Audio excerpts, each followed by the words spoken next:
Inter lawan Arsenal, Juve lawan Benfica.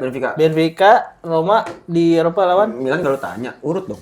Enggak. Gua mau ngambil HP dulu, enggak main soalnya. Halo Tifosi, welcome back to Pinball Calcio. Ya, kali ini gua kembali syuting lagi ya. Bersama dengan Bang Busan yang akhirnya juga kembali syuting ya. Muncul ya, akhirnya muncul berapa lama? lagi setelah berapa minggu ya? Kayaknya terakhir bulan yang lalu lah. 3 ya? Iya ya. 3 minggu bulan ya. kemarin. Setelah Tahun lalu. Oh iya udah tahun lalu. Tahun baru belum ada ya. Ini yang waktu itu gue sebut Juventini PNS. Iya. Oh, Kalau gua bakar cerutu dulu. Nah, terus yang bakal dicelutu ada Bang Bara menggunakan jersey timnasnya dan juga Bang Wai Romanisi yang menggunakan kaos Serie A ya. Serie A Calcio. Ini bukan yang kita ya, belum ya? belum. Ini yang siapa? Belum, itu mah dari Twitter ya, ada yang jual ya. Gue tuh nemu Twitter. Oh iya dari itu. Kenapa lu bisik-bisik anjir? Gua Tapi nggak tahu. desainnya gue lihat dari mana gitu sebenarnya. Oh. Dan ya, gue juga sendiri rame-rame gue di sini sendiri mewakili tim Bernadia FC. FC. Interisi yang kaos Bernadia lebih ke jersey Internya. Dan kita masih ada di Awas Studio. Awas Studio, thank you Awas Studio. Thank you, Awas. Dan kita juga mau terima kasih kepada Paduka yang masih setia membership di channel ini. Iya. Berikut nama-namanya kita tampilkan.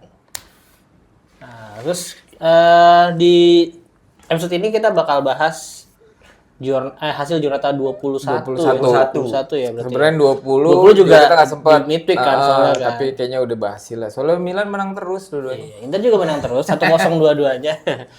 Tapi yang menarik setelah ini ada UCL juga kan di tengah di midweek. Ya Terus gitu sih mainnya, mentang-mentang gue main.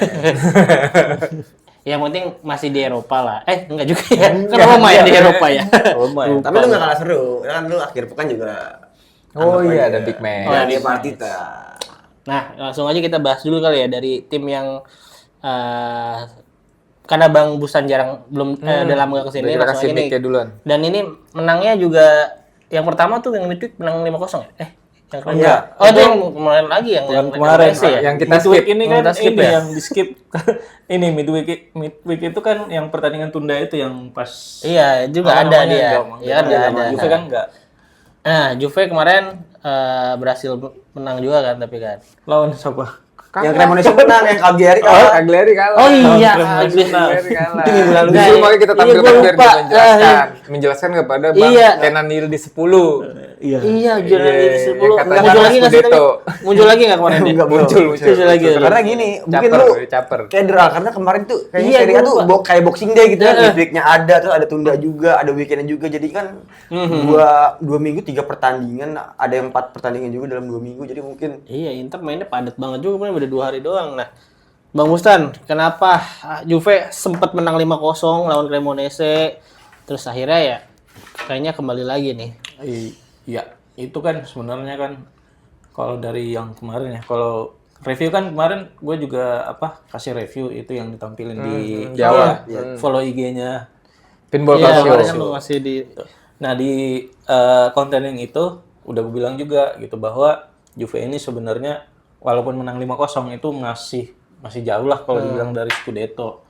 Karena kan ya namanya pelatih baru yang nggak sempat pramusim di tahun pertamanya itu akan sulit gitu kalau misalnya mau langsung dikasih target untuk Scudetto. Tapi saya juga setuju sih yang dibilang Allegri itu bahwa Scudetto musim ini tuh kalau nggak 86 poinnya 88 gitu. 86 atau 88. Nah, paruh musim udah ada kemarin hitungannya itu oleh poin-poinnya ya. iya, kayaknya kartel lu, kayak kartel dia. Jangan-jangan kartel dia. 86 dia temannya Ambarita. Jadi Allegri tuh suka hitung-hitungan gitu. Kalau mau lulus UCL itu minimal 72 itu. Udah sering lah dia ngasih hitungan kayak gitu. Tapi untuk yang sekarang ini yang dibilang 86 atau 88 saya juga lumayan setuju sih karena persaingan musim ini tuh lumayan ketat juga ya, banyak tim-tim yang bagus. Iya, gitu. nggak ada yang bisa nyampe 90 deh musim ini. Ya, mungkin 90 susah sih. Ya, taruhlah 86 gitu, 86. Terus Juve-nya aja di paruh musim dia poinnya baru 36. 36 itu pun dengan maksudnya Spalletti masuk tengah-tengah terus poinnya 36 maksimal gitu kan. Terus artinya kalau mau juara itu minimal 50 poin. Nah, 50 poin itu sejak diberlakukan 20 tim di Serie A dan 3 poin Di itu paruh kedua nggak ada yang begitu. Juve itu baru 2 kali itu mencapai Oh itu. iya waktu itu ya. Waktu yang yang zaman-zaman Conte. zaman Conte sekali yang pas yang pas rekor 102 poin sama yang terakhir itu Allegri 10 musim lalu. Itu 2016 terakhir berarti itu. 2 kali itu 2015 2016 kalau nggak salah. Nah, itu yang terakhir itu 50 poin. Cuman 2 kali. Nah, jadi di musim pertamanya Spalletti ini pasti akan sangat sulit gitu untuk mengumpulkan 50 poin di sisa paruh musim. Ya belum lagi kalau komposisi pemainnya yang ya istilahnya nggak ada pemain-pemain yang ini sih yang pernah juara liga gitu kan. Jadi mentalnya masih belum teruji lah. Itu banyak faktor yang bikin susah gitu dan ini kebukti di match ini di mana banyak Juventus ini yang yakin banget gitu. Yakin banget pertandingan ini gampang lah. Mudah lah. Karena moral lagi naik-naik ya menang Lagi naik 5-0. naik menang 5-0 gitu. Bahkan sebenarnya diprediksi itu lawan Sassuolo yang susah gitu, tapi bisa menang lawan Sassuolo terus lawan Cremonese yang sebelumnya kesusahan dan bisa menang dengan mudah lawan Cagliari kenapa enggak gitu. Tapi ternyata hasil pertandingan berkata lain dan di sini dilihat ada kelemahan juga dari sisi Juve gitu yang mana pemainnya Cagliari itu kan sangat defensif ya, benar-benar parkir base gitu sepanjang pertandingan dan di situ kelemahan Juve bahwa striker Juve itu butuh striker yang punya fisik yang bagus gitu di depan karena Kehilangan dari Vlahovic tuh Vlahovic ya. masih berapa lama sih Vlahovic? Vlahovic masih agak lama sih perkiraannya itu Februari atau Maret gitu kan. Lebaran, Habis lebaran. Iya kemungkinan habis lebaran dia. David gimana? Kan kemarin 2 pertandingan sempat golin tuh. Oh ya, tapi memang itu kan kalau misalnya lawan udah parkir bis kayak gitu, kalau mentok ya ujung-ujungnya kan crossing gitu atau andalan set piece. Nah, David sama Openda itu nggak bisa, nggak cocok mereka main kayak gitu. Jadi butuh. Orang Asia doang. Hah? Tingginya rata-rata orang Iya, Asia. tingginya pendek gitu rata-rata ya bisa bilang rata-rata orang Asia lah. Tapi nah di situ diperlukan sosok yang bisa istilahnya bisa mengimbangi Yerimina gitu. Kemarin kan Yerimina itu ngebully David sama Openda gitu. Roberto Mereka juga nggak bisa lumayan. Baru main lagi Yerimina tuh. Baru sembuh itu. Iya, iya. Tapi benar-benar di pertandingan kali itu kemarin itu benar-benar dia ngebully ini dan sangat fisikal kan permainannya Cagliari dan di situ membuktikan kalau Juve butuh striker yang fisikal. Oleh karena itu Juve incar kayak Mateta gitu sekarang. Wah, Mateta boleh. Mateta ini Siri. Bisa tuh pelatihnya udah nggak ada kan? Iya. Pelatih udah cabut. Innalillahi. Udah cabut. Udah. belum cabut. Bakalan cabut sih biasa gitu. Iya, paling cabut akhir musim kan. Tapi awalnya kan kita bingung gitu, ngapain mau ngincar pemain kayak Mateta atau Enesiri gitu yang badannya gede. Ini jangan-jangan nggak cocok gitu. Ternyata itu juga dibutuhin karena memang strikernya sekarang itu kerdil-kerdil. Pendek-pendek. Tapi tadi lu ngomongin kelemahan, ini apa karena Spalletti make 4 back nih lawan Cagliari nih? Enggak sih kalau dibilang di atas kertasnya mungkin pertandingan sebelumnya pakai 3 back tapi sebenarnya tuh selama Koopmeiners gak main dan Kelly yang main di belakang itu skemanya tuh sebenarnya 4 back. 4 back. 4 Berarti back. Ya, Kalulunya yang agak jadi full back lah ya. Iya, jadi full back banget. Sandra ke depan tuh ya kan. Kelly kan udah main tuh pas lawan Cremonese kemarin yang menang 5-0 itu sebenarnya udah pakai 4-2-3-1 dengan si Miretti-nya itu yang jadi trequartista yang banyak roaming gitu kan. Nah ternyata pertandingan kemarin ya itulah ini juga membuktikan bahwa ketergantungan sama Yildiz itu tidak bisa gitu. Banget itu banget. Masih tidak bisa terus-terusan kayak gitu. Nah disitulah sebenarnya Conceição atau Miretti harus step up. Tapi kemarin tuh juga outputnya dari mereka tuh nggak ada juga. Jadi ya sudah kemarin banyakkan crossing dan ada sebenarnya peluangnya David sama Openda itu yang nggak nyampe. Iya, Mau ini nggak nyampe gitu. udah tahu segitu-segitu tapi masih banyak crossing Sebenarnya Kasih tahu dong. bergabung Gol itu. Gol Gol. lu berdua ini digendong. Oh, beda. Iya, harusnya tuh Mendes sama David gendong-gendongan gitu. Biar bisa ngegolin. Nah, makanya Juve sekarang tuh kalau saya ya ini Hakuna Matata. Hakuna Mateta. Iya, apa tuh? ngincer Mateta. Mateta. Harusnya kan Hakuna Matata ya. Kalau Mateta ke Juve kasihan Thuram. Hakuna Mateta. Nambah lagi aja saingan gua di timnas. Don't worry, ada Mateta. Tapi kalau dari segi kiper kenapa dirotasi tuh di Gregorio?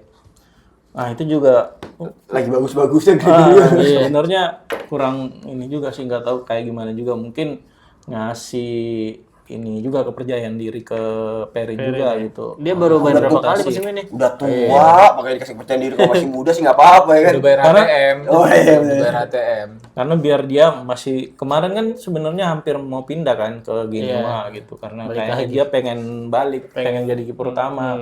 Tapi tawarannya Genoa kurang, akhirnya nggak dilepas juga sama Juve. Mungkin ada pertimbangan kayak gitu juga, biar dia juga ada apa namanya, si Perin itu nggak kaku banget gitu, nggak pernah turun gitu kan.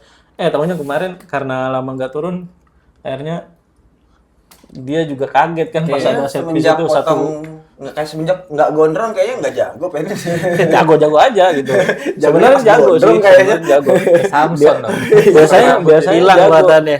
Biasanya sih jago-jago aja, bahkan kadang ada beberapa match di mana di guru-guru itu sebenarnya agak kurang ya, dan di situ dibilang mending Perin aja lah jadi kiper utama gitu, nggak kalah kok kalau dari segi shot stopper. Bahkan kemarin juga ada sempat ini kan, kalau si Audero juga mau dijadiin kiper kedua Juve lagi musim depan ya, tapi ya. Ya itu pas kemarin santer kabarnya Perin mau cabut. Iya kan kadang-kadang. Karena itu Audero lah banyak kemarin tuh yang santer beritanya. Betul. Nah ngomong-ngomong gitu tuh, berita-berita gitu kita mungkin bahas sedikit kali ya. Sekilas kartel. Sekilas kartel ya. Satu, gue pengen kasih kabar kalau Niklas Füllkrug hotelnya kemalingan. Karena dia nginepnya di Oyo Milano. Lu bayangin Bisa. pemain sekelas pemain Milan hotelnya bisa kebobolan. Dia belum gimana? punya tempat tinggal Dia ini. belum tinggal belum dapat nyari-nyari yang lah ya. cocok, baru masih di ini dia era house masih nyari. Masa sih? Jadi dia masih nginep di hotel, malah dibobol sama maling 500.000 euro sama perhiasan-perhiasannya katanya hilang. Ini sering banget. Segala ya. 500.000 euro itu seperberapanya gajinya tuh, lumayan. Iya. Dia kan gajinya nggak gede juga. Gak gede. 500.000 Main di euro Milan. seperempatnya lah, seperempatnya Masa 2 juta doang gajinya? Fulkrug per musim. 5 juta lah kayaknya ya. Masa sih? Enggak, 5 nggak nyampe. Nyampe ya? Nyampe lah. Paling 3,5 lah paling. Iya sih standar Milan lah Itu ya. lumayan lah, berapa bulan itu. Terus kalau dari Inter mungkin ya tadi barusan ngerilis jersey keempat ya. Iya. Yang menurut gue itu kayak jersey latihan banget sih. Warnanya tabrakan banget, atasnya biru, bawahnya oranye. Biasanya orang ya. Iya, kayak jersey sepeda. Iya mungkin itu ya kayaknya kebutuhan ada sponsor di sini. Apa sponsor apa sih, gue nggak tahu tuh brand apa tuh yang segitiga di sini. Oh, Gue nggak tahu tuh brand fashion atau brand apa tuh. Oh, dia collab kolaborasi sekali ya. Iya collab gitu kayaknya sih kebutuhan ya. Tapi kayaknya Nike itu sekarang jersinya agak ini ya. agak Iya, kurang ya, dari beberapa tahun dari ini dulu ya. tuh emang kurang dan inovasinya tuh nggak banyak Inovasinya gitu, udah aja nggak ada, modelnya ya gitu, karena emang brandnya lagi ini sih. Apa? Brandnya juga lagi struggling kan. Nike itu. Iya. Kayaknya ada ini ya, ada nuansa-nuansa Olimpiade yang besok tuh yang 2026 si ya. Allegri bawa obor. Iya, obor. itu. Kayaknya Emang Allegri Iya, ada. Allegri bawa obor. Salah itu- satu yang pembawa obor. kenapa dia yang dipilih? Karena pelatih Milan dan orang Itali kan Oh, Kifu iya, kan, iya, Kifu orang iya, Rumania. Jadi dia kebetulan udah ngelatih Milan kan. Kalau Milannya masih Concesa mungkin Iya. jadinya wali kota Milan tuh yang bawa obor. Sama dari Milan juga ada berita Camarda balik ke Milan. Oh iya ditarik, Ditarik dari London. karena kebetulan bahunya cedera. Oh. Kan terakhir main non Roma tuh ya. Yang waktu di apa? di Lecce. Iya waktu di oh iya waktu Inter juga nggak main ya. Baunya cedera, jadi sekalian Milan juga kan masih belum jelas nih mungkin Nkunku masih usaha dijual ya, jadi takutnya kan kedalaman di lini depannya kurang. Terus kemarin kan juga Füllkrug sempat patah jadi kaki kan, retak atau gimana tuh, akhirnya dia dibalikan ke Milan buat menambah kedalaman squad plus perawatannya mungkin biar lebih bagus lah hospitalnya kan. Mungkin di Lecce adanya puskesmas. Jadi dibawa balik ke Milan gitu. Oke, sekelas kata kalau dari Roma ya Datang main baru 2 tuh. datang main baru ya itu nanti gua bahas. Sebutin dulu namanya dong, Iya, kan sebagai sebutin. sekilas kartelnya kan. Doni Malen, yang Satu lagi. satu Robinho Fas. Robinho. Ya, gue manggilnya si Robinho. Ntar kalau Robinho, flop ya ya, gue panggil Robinho. Ya, dan satu lagi mungkin sekilas kartel ada pemain Roma yang kasihan di AFCON ya udah berdarah-darah, bocor kepalanya, timnasnya malah nggak juara tuh. Kalau gue sebenarnya bingung nih kan, Maroko nggak juara padahal kan udah kita atur sedemikian rupa kartelnya, cuman ternyata kita masih kalah. Ada kartel yang lebih besar buat Senegal yang jadi juara gitu loh. Dramanya kan menarik banget tuh ya kan. Itu udah wasit udah ngebantu banget kan. Itu udah menit-menit akhir penalti. Terang-terangan kayak di Asia aja tuh, kayak tim-tim Arab tuh. Tapi gue mau respect sama Sadio Mane, wah dia Single-handed pahlawannya. Jadi kan Senegal menit 92 kan cetak gol tapi dianulir dianulir. tanpa ngecek VAR. Iya. 3 menit kemudian justru kena penalti dan wasit ngecek VAR. Jadi ya itu membuat pelatih Senegal kayak ini nggak adil, ini nggak fair. Sempat Jadi- mogok kan. Iya, Iya, sempat pemain ditarik keluar, masuk ke ruang ganti, cuman Sadio Mane Mane tetap di yang manggil lapangan. kan. Mane manggil lagi ya, kita harus profesional, kita harus tunjukin apapun keputusan wasit. Nah, menurut kalian nih, penalti Ibrahim Diaz itu memang murni dia mau panen kah atau murni karena dia bentuk respect dia aja nih? Di Karena pertandingan nggak mau tersebut? dikasih. Maksudnya itu Ada- ibaratnya Ada kontroversialnya Ada kontroversial kayak gitu juga ada yang sih. bilang ibaratnya dia nggak mau dikasih gitu ya. Iya, karena kan setahu gua dia di AFCON itu kan kayaknya dominannya kiri ke kanan sih ya kakinya ya dominannya ya. Kanan. Dari zaman di Milan gue merhatiin dia udah kanan. Ganti gonta-ganti Nah, emang. tapi kaki kirinya oke Ambidextrous, juga kan. iya. Nah, itu menurut lu itu panenkanya Brahim Diaz tuh murni emang dia mau panen kah atau memang mau Nggak ngegolin. iya respect aja tuh menurut lu gimana tuh? Ya, mungkin hati kecilnya dia ya. Jadinya jadi ragu, jadi kayak waktu David yang ngambil penalti tuh ujung-ujungnya. Gue mau golin apa gue mau ngasih fair play nih gitu kan. Tapi itu lebih mending sih. David yang mana sih? Panenkanya Yang lawan benar-benar Leke. Panenka Yang gitu. lawan Leke. Itu lewat Lecce kapan? Lawan Lecce Lawan Lecce. yang Falcao Yang- ini, yang iya. draw. Oh iya. Itu sih benar-benar kacau yang kalau David itu ya. Kalau yang Brahim Diaz ini bagus gitu Bolanya Panenka, masih cuman naik. Cuma masih terlalu naik. lemah dan ke tengah. Mungkin ya hati Cuman kecil dia- karena dia pemain Eropa sih. Dia nggak ngebaca ini aja pergerakan. Iya. Pemain entah karena dia apa namanya grogi atau gimana gitu. Tapi enggak sih kayaknya kalau gue Kalau menurut gue di sekelas final dan menentukan juara atau enggak sih kayaknya enggak sih. dia nggak mungkin berpikiran itu. Iya. Dia pengennya juga Pengen perform pasti di Maroko. pengen juara. Cuman Oh, mungkin karena nggak dia tahu. Emang gagal Faktor aja ragu. grogi. Oh, iya. ya kan dia kan di Sayward terus sama Mendy kan dia sebelum nendang ya kan. 2 kali itu kan. Apalagi karena dia sebelumnya kan nyetak gol terus tuh. Iya, Top jadi skor masih pertandingan 5 gol. berturut kan pertandingan di Berapa awal. pertandingan berturut-turut dan mungkin saya jadi bintang nih kalau misalnya bisa golin terus dan jadi bintang kemenangan kan. Tapi ada cerita gol lucu satu-satu. tau di AFCON kemarin. Yang masalah dukun. Oh, Kongo.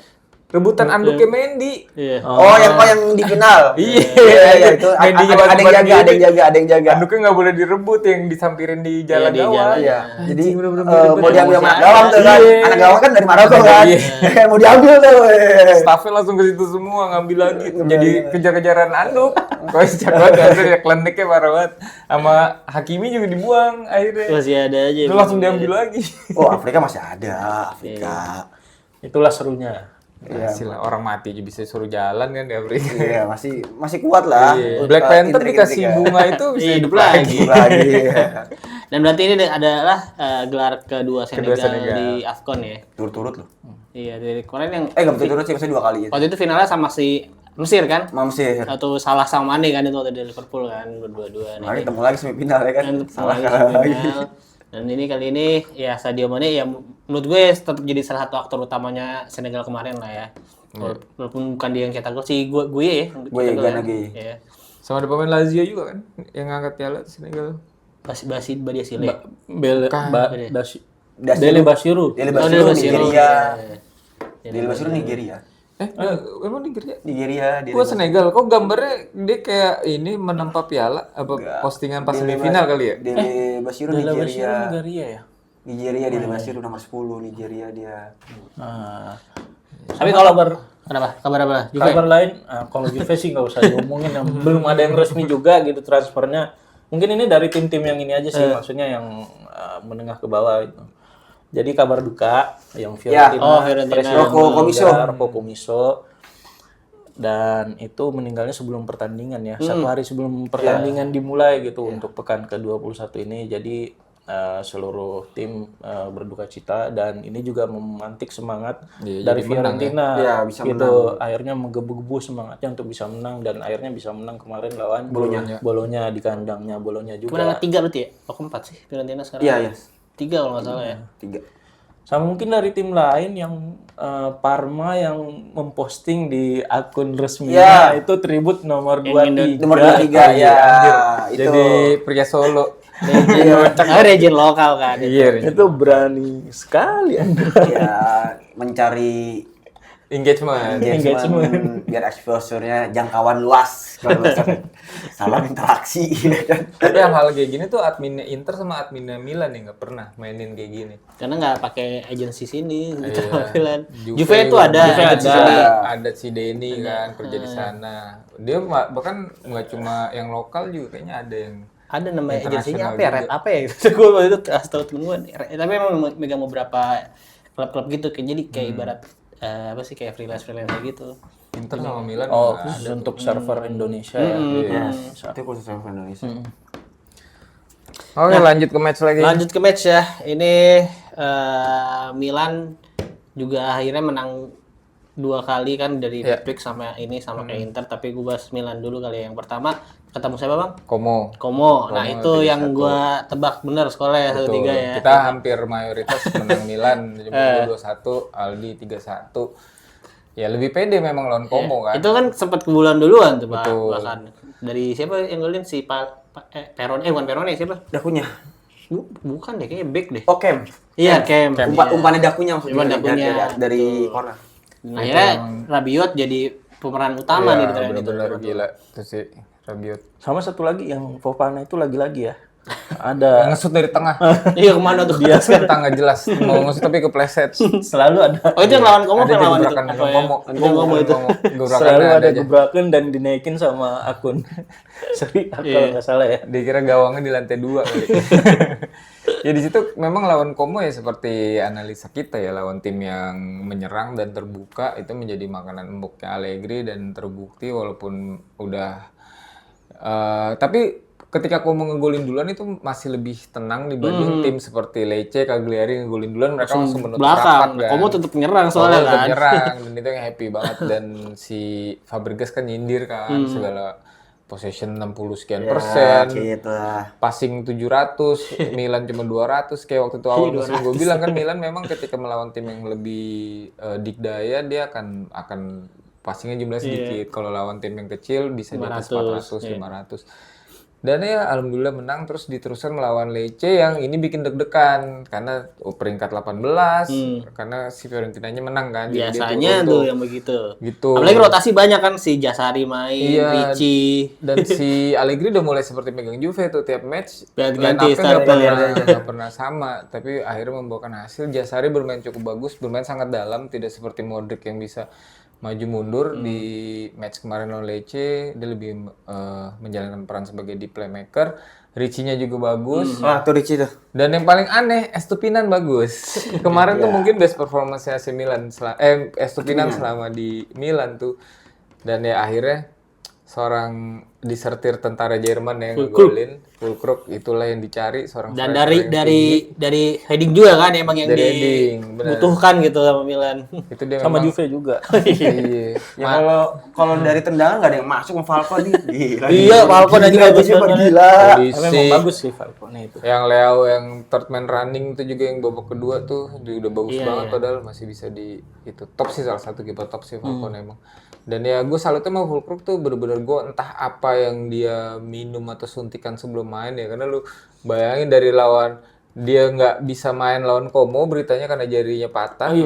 Terus Como dia masuk ya kan, akhirnya dia juga masuk di babak kedua dan lawan Lecce masuk dan ngegolin gol pertama. Dia pakai stick es krim di situ di ini ya. Nggak tahu kayaknya dia ada ramuan dari ilmuwan. Ya, biasanya kalau patah jari kan dikasih stick es krim biar lurus ya. diikat.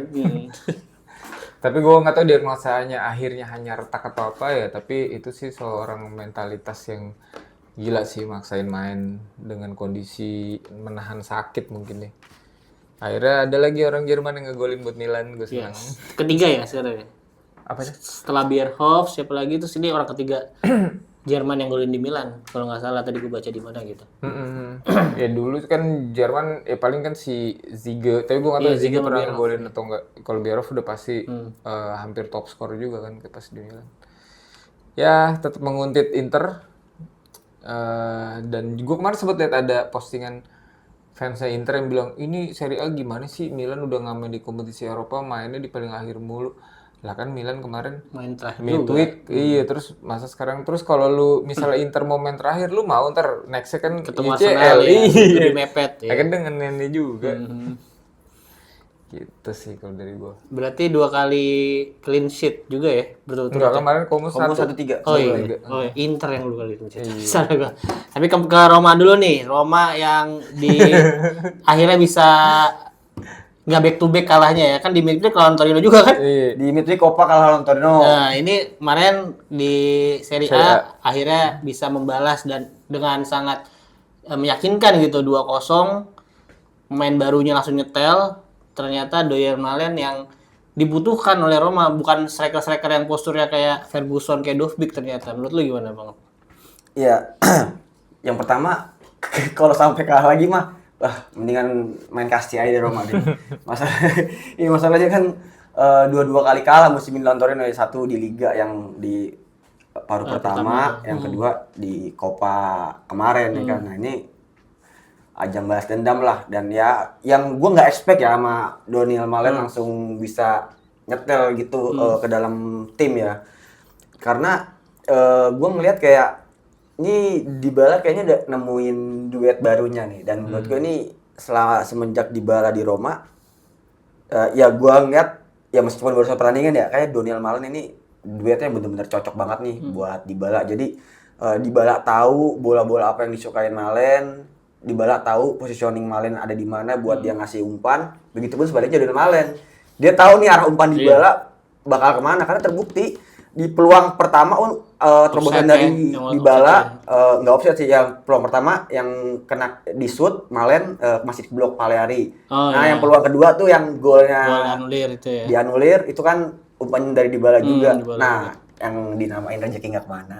Peluang ketiganya akhirnya gol, debut, dan ini dia justru malah ngasih kado buat Romanisti nih. Ibarat kan kalau orang ulang tahun dikasih kado, dia ngasih kado. Jadi dia habis golin setelah berapa jam dia ulang tahun.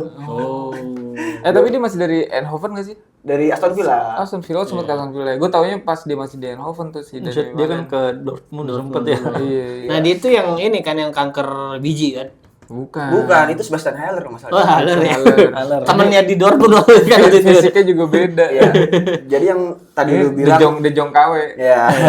Tadi yang lu bilang Al, ya ini mungkin salah satu puzzle yang udah ditemuin sama Gasperini ya. Karena kan Gasperini masih ada, setelah ada Daniel Malen masih ada satu puzzle lagi yang harus ditemuin sama Gasperini, itu di sisi kiri yang berkaki kanan.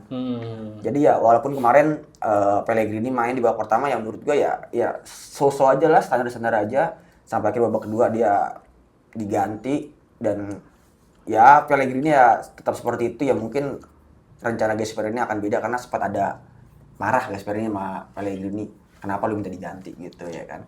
Tapi dari secara permainan ya Roma ya seperti yang gue bilang udah ya, Gasperini udah nunjukin permainannya di Roma. Ini loh karakter yang bisa gue bangun di Roma dengan permainan high press, dengan memaintain pertandingan secepat mungkin dari awal pertandingan, dan yang ada perubahan di sini dari segi transisi.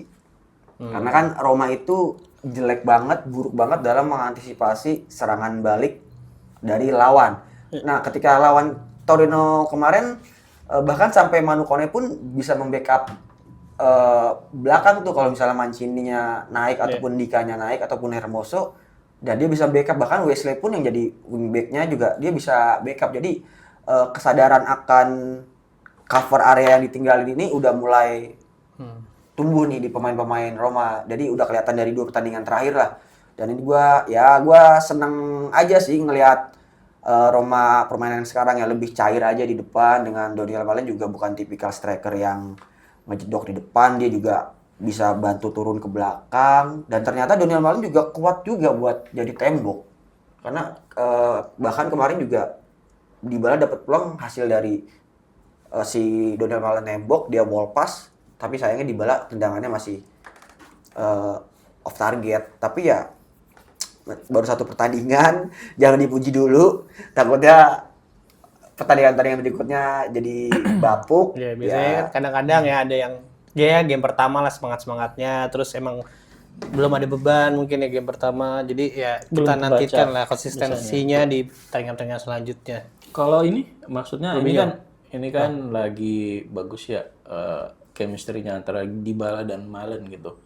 Solenya jadinya gimana? Nah, ini dia.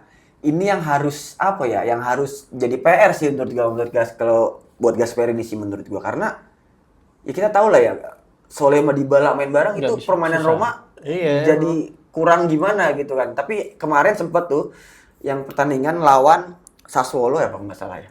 Itu Soleh jadi playmaker. Dan itu lebih oke tuh. Lebih oke ketimbang Dybala jadi playmaker kalau main bareng sama Soleh. Nah, cuman di sini kan yang jadi dilemanya itu Soleh kalau ditaruh di sisi kiri tuh bener-bener nggak bisa. Dan kalau Dybala pun masih bisa. Cuman Dybala itu memang bagusnya emang kalau nggak di tengah ya di sisi kanan, dan itu bentrok sama Soleh. Sedangkan Soleh lagi bagus-bagusnya musim ini kan, golnya dia yang terbanyak di Roma saat ini di Liga ya kan. Dan ini juga menurut gua jadi apa ya, kayak sebenarnya kalau dari mata pelatih jadi lebih banyak opsi. Gasperini seneng nih dengan cepat nyatunya Malen sama Dybala nih ya kan, chemistry-nya udah dapet. Nah, tinggal Soleh, kemarin Soleh main di babak kedua, ya oke lah di babak kedua dia juga mainnya juga ya, walaupun di babak kedua kemarin Soleh menurut gua mainnya ya dalam tanda kutip ya, gua nggak tahu juga nih ketika main bareng Dybala kayak gimana, kayak nggak pede aja sih Soleh kalau main bareng sama Dybala. Gua nggak tahu apa karena dia ngira wah Dybala lebih dari gua atau gimana gitu ya. Dia merasa inferior kali karena ada yang tipenya hampir sama gitu kan. Jadi dia mungkin ngerasa aduh ini kayaknya susah nih kalau mau main geser si Dybala yang udah bintang dan senior itu. Tapi sayang juga sih sebenarnya kalau dari main dari cadangan mulu ya kan. Itu bisa nggak kalau misalnya mau dipasang dibarengin itu Malen, Dybala, Soleh sama satu lagi yang di kiri itu Pellegrini atau siapa gitu. Tapi agak susah ya mengakomodir ininya. Akomodirnya nggak ininya 3 back gitu. Iya, paling realistisnya kalau memang mau pakai trio kayak gitu ya paling yang di kanannya Soleh, di kirinya Dybala, tengahnya Malen. Dan tengahnya Malen. Atau mau pakai yang ketika lawan Sassuolo, ketika Soleh jadi playmaker. Nah, tapi playmakernya diisi sama Soleh. Dybala tetap di kanan dan di kirinya Pellegrini. Oh, Malen. Kalau Sassuolo tuh tengahnya Ferguson. Ferguson enggak. Kalau yang lawan Sassuolo kemarin kan tuh Ferguson sama Dybala depannya. Nah, playmakernya Soleh. Nah, mungkin kalau dicoba kayak gitu ya mungkin bakal dicoba mungkin. Soleh jadi playmaker, Dybalanya tetap di kanan dan Daniel Malennya dari. Jadi base-nya tetap 3-4 sekian gitu ya. Iya, tetap dari 3-4, teman di depannya ya bisa 3-4-3, 3-4-2-1, 3-4-1-2 gitu sih. Gasperini sih dari dulu kayak gitu. Iya. Uban yang gue salutin ya Mbah Uban ini banyak aja idenya gitu. Oke, next berarti tinggal Inter ya. Inter ya alhamdulillah juga menang 2 kali turut-turut, 1-0 aja, dua-duanya clean sheet, dua-duanya juga back to back setelah kebulan 2 kali lawan Napoli kan. Nah, di pertandingan yang lawan Lecce itu sebenarnya gua hampir seri juga itu. Iya, hampir seri juga kan terakhir. Golnya juga akhir-akhir kan, Esposito ini yang dari ya ujungnya sebenarnya kayak progresnya juga bola mantul dulu kan. Mirip kayak lawan Indonesia juga skema gol dari Zielinski ke Esposito gitu. Tapi yang gue seneng ya di sini Inter nggak buang-buang poin ketika si Napolinya juga seri kan waktu di midweek itu kan, dia nggak berhasil menang kan, makanya bisa ngasih jarak lagi gitu. Dan ya kemenangannya memang secara ball position segala macam mutlak menang, shoot on target lebih banyak, tapi ya cuma 1 gol doang. Itu yang gua rasa gua aminkan karena ada rotasi gitu. Rotasinya ada Diouf yang main, Augusto juga mulai dari awal, backnya juga si Acerbi main lagi di pertandingan lawan si Lecce kan. Nah, tapi ketika lawan Udinese nih ya, gua seperti yang gue bilang nih, kayaknya bakal mau balas dendam nih. Nah, di mana gue setuju banget Pio Esposito itu main dari awal. Karena ya lu tahu sendiri kan, itu main Udinese itu sejenis bisek semua. Gede semua ya. Sole, Kabasele, Christensen. Iya, Christensen yang kanan. yang di kanan ya dia. Terus si Eklam juga, Eklenkamp, Piotrowski, udah gede semua itu berarti. gede semua gitu, dan nyaranya cepet juga. Gue setuju banget karena itu gue gue nonton pertandingannya tuh gue nggak fokus liat tim bolanya doang di mana, tapi gue liat PSBS itu lagi ngapain di sana, lagi berantem, lagi gini-gini ya, lagi ada sikut, lagi main semua ya, lagi main semua mau sama Kabasele dia. Itu soalnya main ayam-ayaman. ya lumayan seru sih apa pertarungan mereka di kotak penalti. Dan akhirnya tadi yang gue bilang golnya tuh berasal dari Esposito juga sebenarnya, karena Zielinski ngasih bola ke dia sebagai pemantul yang baik itu ngeliat ada Lautaro di mana, Lautaro ya cukup tenang lah, bisa nyari spot dulu dia mau tendang kemana gitu, akhirnya jadi gol satu-satunya untuk Inter.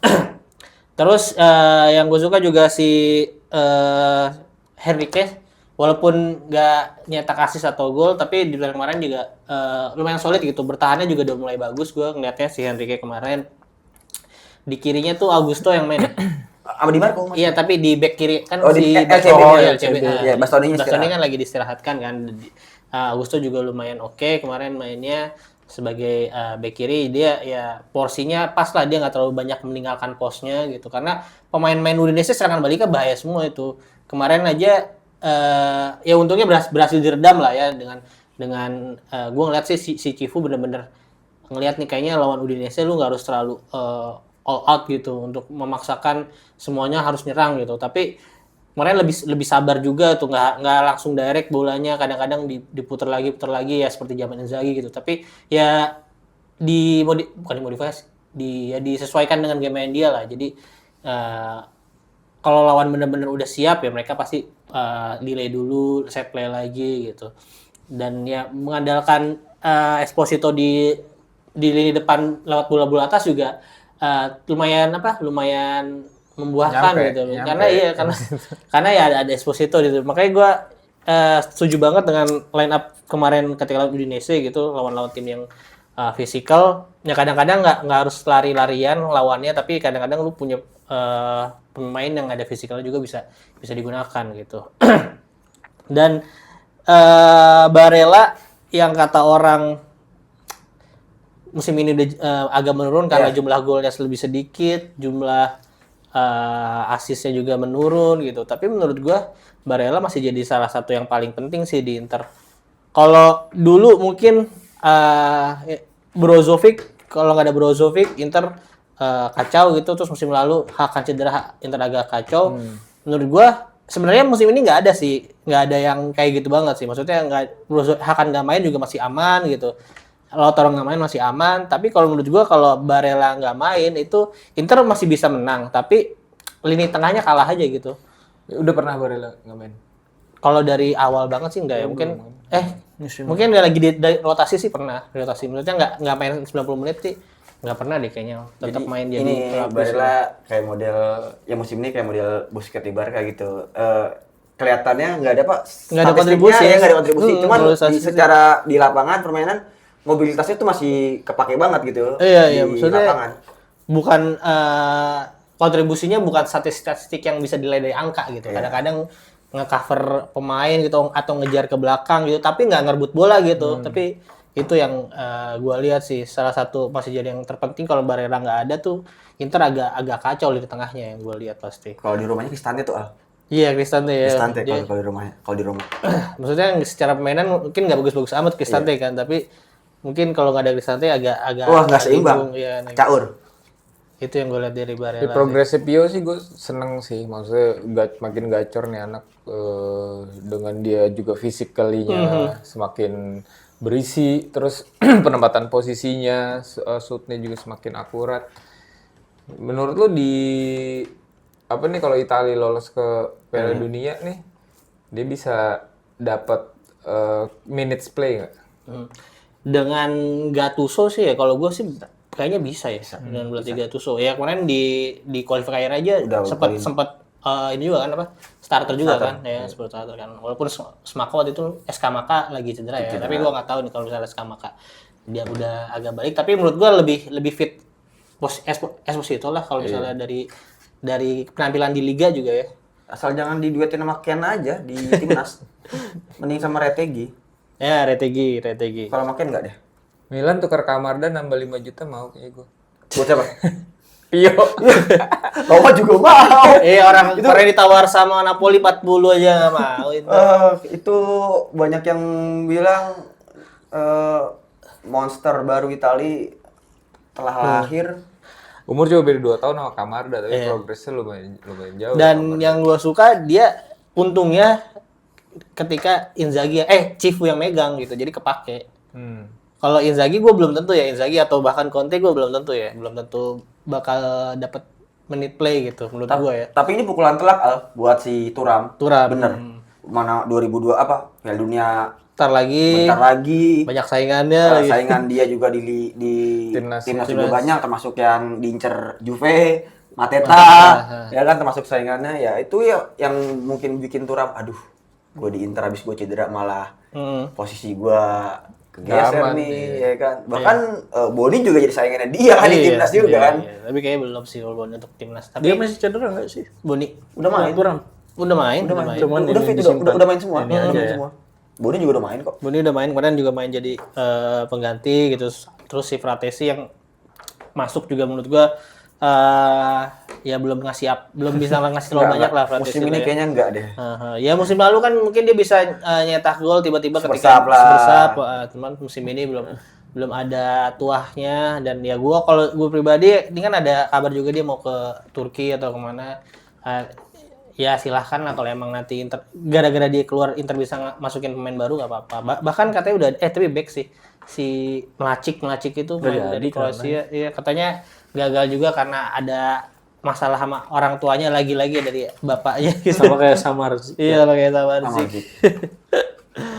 Ya untungnya tetap Inter menang 1-0 dan menjaga jarak tetap 3 poin dengan Milan. Ya. Oke. Apalagi Kita geser ke itu yang UCL. UCL ya. midweek. Ada midweek Inter lawan Arsenal, Juve lawan Benfica. Benfica, Roma di Eropa lawan Milan kalau tanya, urut dong. Enggak. Gue mau ngambil HP dulu, enggak main soalnya. Roma lawan apa? Hah? Roma lawan apa? Stuttgart. Milan persahabatan lawan Persib.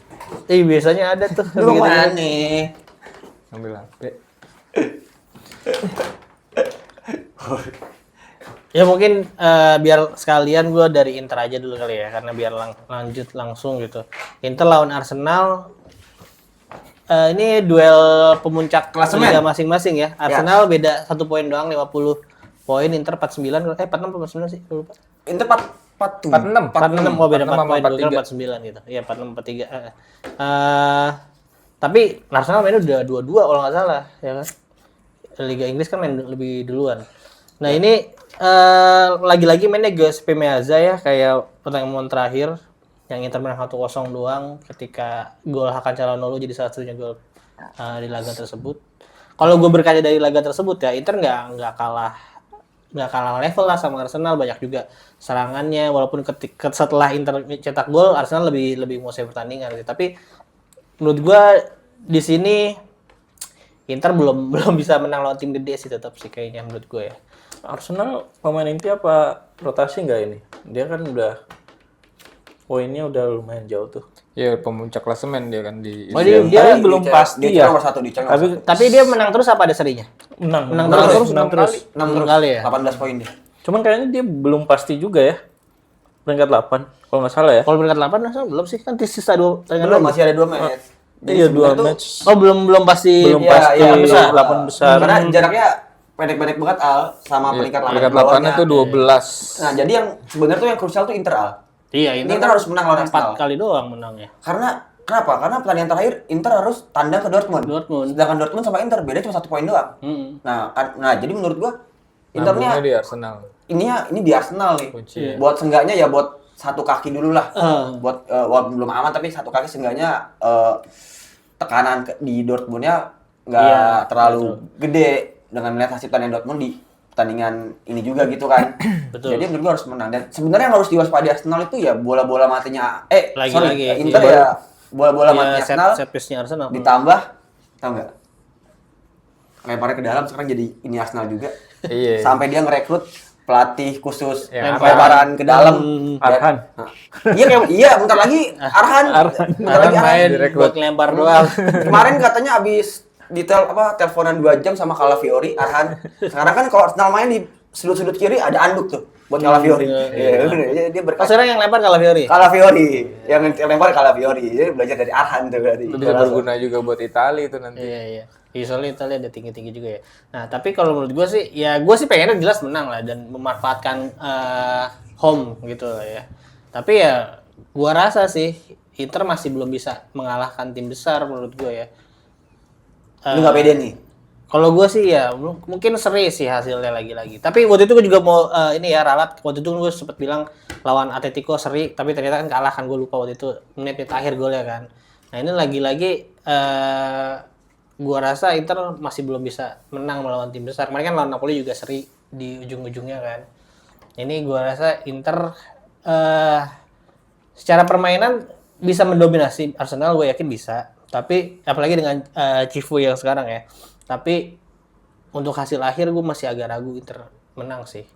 Paling 1-1 gitu kalau menurut gue. Berarti peluangnya untuk 8 besar susah dong.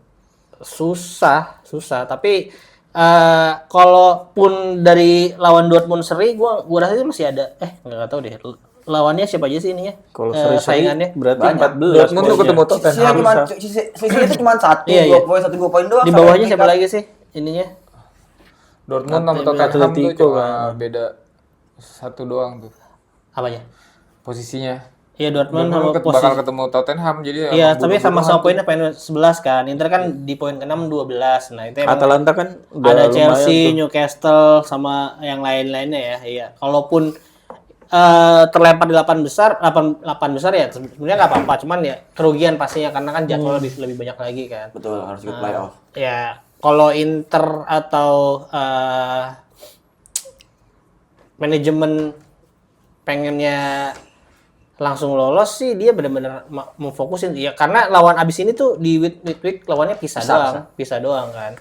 Ya emang benar-benar harus difokusin dan gua harap ketika difokusin ya hasilnya juga maksimal gitu 3 poin. Karena ya menurut kata Bang Wai, lawan Dortmund pasti lebih susah apalagi main di Jerman gitu. Supporter Dortmund salah satu yang paling berisik apa di Western apa namanya? Stadion Westfalen ya. Signal Dulu Dulu Westfalen kalau di PS di WE itu namanya Westfalen. Nah itu ya kalau harapan gue pasti menang tapi kayaknya satu sama skornya. Kalau gue sih bilang Inter harus main pragmatis ya besok. Ngincer ngamanin poin atau bahkan bisa mencuri gol dan menang dengan memanfaatkan permainannya Arsenal gitu. Dan kalau itu terjadi, ini memang Inter punya chance lebih besar di sini dibanding ketika di Dortmund. Mungkin kalau kita langsung fast forward ke lawan Dortmund bisa dibilang paling maksimal seri lah atau bahkan kalah. Dan di sini sih gue rasa malah Inter bisa menang tipis sih di kalau 1-0 lagi ya gua, iya, tebakan gue 2-1 1-0 tapi mungkin 2-1 lah. Arsenal juga lumayan sulit buat dicegah ngegolin. Gue 2-1 Inter menang. Ustaz? Agak susah juga sih buat Inter karena susah lawan klub gede musim ini ya. Cuman kalau misalnya Arsenal mau rotasi sih kemungkinan masih bisa menang sih. Ya kalau di rotasi Kalau soalnya Arsenalnya rotasi. dia bakal ketemu King MU. Game lagi bagus-bagus ya kan. Karena lawan City habis menang 2-0. Dia nanti di akhir pekan lawan King Cuman memang format Liga Champions sekarang itu tim itu bakalan ngejar sampai akhir karena peringkat itu menentukan ini juga sih lawan sama keuntungan berikutnya gitu. Iya, seedingnya ya. Soalnya ya ini yang ngamaninnya di pertandingan ini dulu sih menurutku emang harus diamanin nih. Kalau misalnya Arsenal pengen rotasi baru di pertandingan ke-8 ya sih kayaknya. Iya betul. Ya mungkin sih. Tapi dia ngejar liganya juga soalnya. Ngejar di Makanya abis IPL-nya juga. kepleset kan lawan Nottingham seri ya. Sama Stoke. Jadi sebenarnya Inter sama Arsenal sama, ibaratnya jaraknya sama peringkat kedua yang di Inter kan bedanya 3 ya. 3 ini 3 poin, bedanya Arsenal 7 apa 7 gitu ya kan sama City. Jadi ya menurut gua Arsenal ya Arsenal, yang penting Inter tuh satu nggak bikin pelanggaran yang menghasilkan free kick buat Arsenal. Itu aja sih, karena ya menurut gue ya salah satu kuncian Senjatanya, Arsenal kalau dia udah set piece-nya. buntu ya iya, selain karena emang dia bener-bener manfaatin kelincahan-kelincahan pemainnya nih. Saka, Martinelli, Jesus atau yang main yang Odegaard yang lincah-lincah gitu ya buat dia udah dapat free kick. Nah, itu aja sih ya. Skor ya Inter sih, gue pede Inter 1-0. Iya, kalau kayaknya kalaupun menang ya tipis-tipis sih kayak musim lalu sih Inter lawan Arsenal, dan mungkin skemanya ya kejadiannya kronologinya mungkin bakal mirip gitu. Inter cetak gol terus nanti Arsenal bakal nyerang terus sampai menit akhir. Mungkin kalau lagi beruntung nggak kebobolan ya, kalau lagi apes mungkin kebobolan di menit akhir sih kayaknya sih. Begitu. Ustaz? Lu belum ya tadi? Udah. Berapa? 2-1. Kalau misalnya Arsenalnya rotasi. Oke, kalau gitu langsung ke Juve. Juve Benfica. ya. Oh, tapi bentar, tadi gue juga lupa pas sekilas kartel, tapi di sini aja sekarang masih Inter. Kemarin udah ada omongan internal katanya ya kalau target utama Inter musim ini benar-benar harus Scudetto sih. Itu udah ada omongan di internal, mungkin ya jadi beban ke Cifu juga. Gue nggak tahu nanti di UCL bakal kayak gimana, apakah bakal terpengaruh oleh omongan internal itu atau enggak gitu jadinya. Oke. Cifu langsung duduk di kamar bakar rokok. Sebegitu. Juve bakal ketemu dengan Jose Mourinho. Benfica. Oh, situ ya gue. Iya, Jose Mourinho. Spalletti versus Mourinho. Oh iya. Duel mantan ini pelatih Inter sebenarnya agak sulit juga buat Juve sih karena beberapa pertandingan belakang itu Juve rekornya jelek lawan Benfica. Tak kalah lah, seri, agak sulit. Yang musim lalu kan 2 kali kalah ya? Apa musim 2 kali gitu? Yang musimnya ini Draw ya? kalau nggak salah. Yang 2 kali Musimnya Allegri tuh yang 2 kali kalah. Oh iya, masih ada home away soalnya itu. Nah, yang Juve kelempar ke Liga Eropa kan, European League. Nah, itu salah satu atau 2 pertandingan yang kurang bagus ya rekornya Juve lawan Benfica. Dan di pertandingan kali ini kan Benfica juga ya meskipun awal tahun ini ya, mulai awal tahun ini kalau nggak salah udah 4 pertandingan gitu Benfica. 2 kali kalah, 1 kali seri, 1 kali menang. Terakhir ini pas weekend kemarin menang dia. Tapi sejak beberapa bulan ini penampilannya Benfica lumayan bagus sih. Dan di Liga Champions kan sebelumnya itu kalah 4 kali berturut-turut itu. Nah, 2 pertandingan berikutnya bisa menang. Gitu. Dan mulai naik juga nih Benfica. Nah, ini juga yang mesti diwaspadai sama Juve sih. Cuman kalau berkaca ini ya, kalau bandingannya lawan ini kemarin Cagliari itu kan Benfica meskipun dipegang Mourinho nggak mungkin itu. Nggak mungkin parkir bus kayak gitu. Iya. Nggak mungkin, maksudnya nggak mungkin parkir bus kayak Cagliari kemarin gitu. Pasti akan ada serangan juga gitu. Meskipun secara secara kemungkinan sih akan lebih bertahan ya, karena kan Spalletti pasti akan ngambil inisiatif untuk menyerang. Tapi pasti akan ada momen Benfica itu akan lebih terbuka dan itu harusnya bisa dimanfaatkan oleh Juve untuk bermain seperti biasa gitu. Karena di setelah pertandingan lawan Benfica. Cagliari kemarin, setelah pertandingan lawan Cagliari kemarin itu Spalletti udah bilang gitu, ini walaupun menyakitkan tapi kita harus tetap bermain seperti biasa gitu, bermain seperti yang udah biasa kita jalankan lah, gak usah ngubah-ngubah ini lagi. Toh ini bisa dibilang slip juga karena pemain ini kan terlalu bertahan tuh dan nggak ada yang fisikal ya. Kalau lawan Benfica sih ya udah main biasa aja gitu, seperti biasa. Toh mungkin Spalletti memprediksi Benfica nggak akan bertahan total kayak Cagliari dan akan ada terbuka, dan itu yang harus bisa dimanfaatkan oleh Juve untuk bisa meraih kemenangan. Dan ini penting sih biar Juve bisa menyamakan poin lawan Inter. Kalau misalnya Inter kepleset gitu kalah sama 12 bisa ya. menyamakan dan peluang untuk lolos paling nggak ke playoff peringkat 24 besar itu lebih terbuka. Kalau bisa sih yang di atas Langsung, gitu. ya. Langsung kalau bisa langsung, meskipun agak susah ya kalau poinnya maksimal kan Juve 15 nih. Maksimal nggak harus tuh. 15 agak sulit juga sih, Untuk meskipun masuk masih 8 bisa besar, untuk masuk 8 besar. Cuman kalau bisa sih poinnya 15 dan masuk ke peringkat atas tuh yang lolos playoff seed Seat atas ya. Jadi seed atas gitu. leg keduanya main di home gitu. Main di home dan mungkin lawannya itu yang didapat lebih mudah dibandingkan ini. Meskipun ya kalau berkaca dari musim kemarin kan PSG seat aja. seat bawah itu PSG. Iya, juara. Tapi ya namanya ini kan pasti peluangnya untuk seat bawah itu yang lebih lemah lah. Itu sih yang diincar sama Juve. Iya. Tapi gue kalau tadi ngomongin PSG, waktu itu gue ada obrolan sama temen gue juga. Sebenarnya dia bilang kayaknya musim UCL tuh yang sekarang nggak ngaruh deh, lu harus posisi atas atau enggak.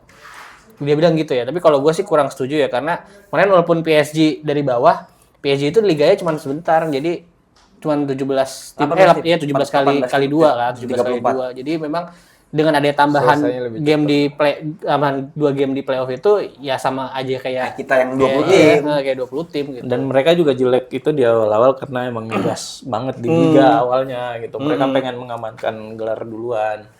Jadi pas udah lumayan jauh nih, mereka bisa ngegas lagi di UCL-nya. Kayak gitu. Itu keuntungannya kalau 18 tim sih. Cuman Nontonnya lebih dikit tapi. skor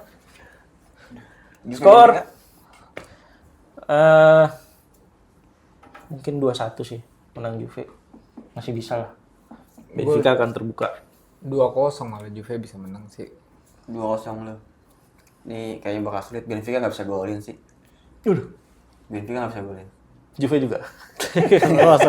Juve golin. 1-0 Juventus.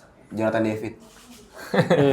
Gue juga setuju 1-0 sih karena ya sebenarnya 2-0 sih. 2-0. Karena si Anatoly Trubin kayaknya sekarang udah nggak terlalu jago-jago amat deh. Kayaknya dulu sempat Dulu jadi sempet incer incer ya? sama Iya. Inter. Digoreng media doang. Iya. Rios, Trubin. Digoreng-gorengan media doang itu. Back-backnya juga back-back Uzur, ada Otamendi kan di Benfica. Sudakov. Sudakov ini kan track warsita deh. Iya, digoreng sama ini Romano. Iya. Fabrizio Romano. Iya, tapi Tapi emang lumayan sih bagus. pemain-pemain di Benfica atau Portugal kan emang biasanya digoreng-goreng harga tinggi dibeli pemain klub Premier League gitu kan. Iya. Ya 2-0 lah menurut gua. Terus Liga Eropa nih. Ya terakhir Liga Eropa. Terus gua ngapain udah tadi gua di sini?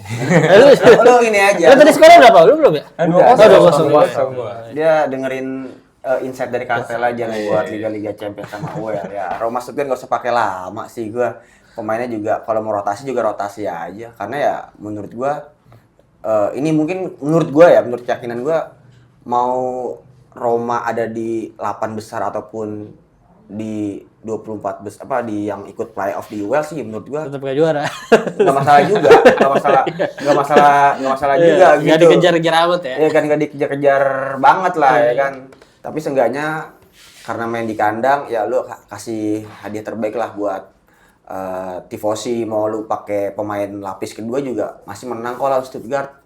Masih menang nih lawan Stuttgart walaupun lu rotasi. Dan emang harus dirotasi karena minggu depan kita siap memberikan kekalahan kedua buat tim yang gacor dah pokoknya dah ya kan. Ya AS Roma Stuttgart, Roma menang 2-0. 2-0. Gue ketahan seri 1-1. Mau coba-coba rotasi lawan Stuttgart 1-1 tapi jadi. Gak apa-apa, gue nggak apa-apa. Gue ikut playoff dulu buat ke 16 besar nggak apa-apa, gue nggak masalah. Stuttgart itu bisa kadang-kadang membahayakan juga sih. Apalagi si itu ya, Stiller ya. Freddy Bobic. Ben Stiller ya. Angelo. Angelo Stiller. Lawak. Ya itu nambah stok pemain muda Jerman yang bakal bagus tuh. Itu udah jadi di ini Toni Timnas Kroos sudah, itu. Timnas next. sudah. Iya. Modric kan. Toni Kroos katanya. Toni Kroos, Toni iya. Kroos katanya. Iya, kadang-kadang mereka bisa nyusahin. Ini apalagi kalau rotasi. Jangan rotasi lah. Rotasi lawan Milan aja. Nah, jangan justru itu.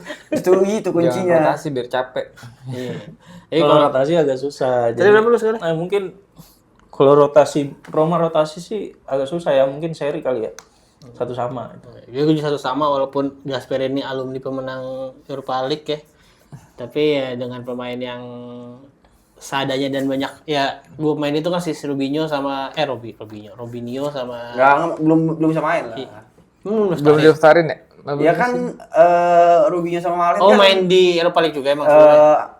Malen di Aston Villa. Malen Aston Villa bukan UCL kan? Well. Oh kalau Well nggak boleh juga. Well. Nah, itu. Kayaknya aturannya kalau belum di babak selanjutnya belum bisa Nah, gini. Oh gitu. Jadi Kayak kan gitu, ya, jadi Kayak Santi Gimenez.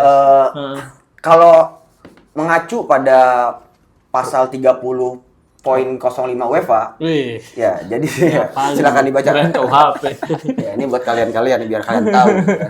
Jadi tidak boleh satu pemain bermain di kedua tim antar kejuaraan di Eropa lain gitu. Jadi kalau yang udah main di UCL, WEL, WCL dan dia main dari kualifikasi atau di playoff, itu dia nggak bisa main Walaupun di beda klub. kompetisi. Walaupun beda kompetisi di klub sebelumnya.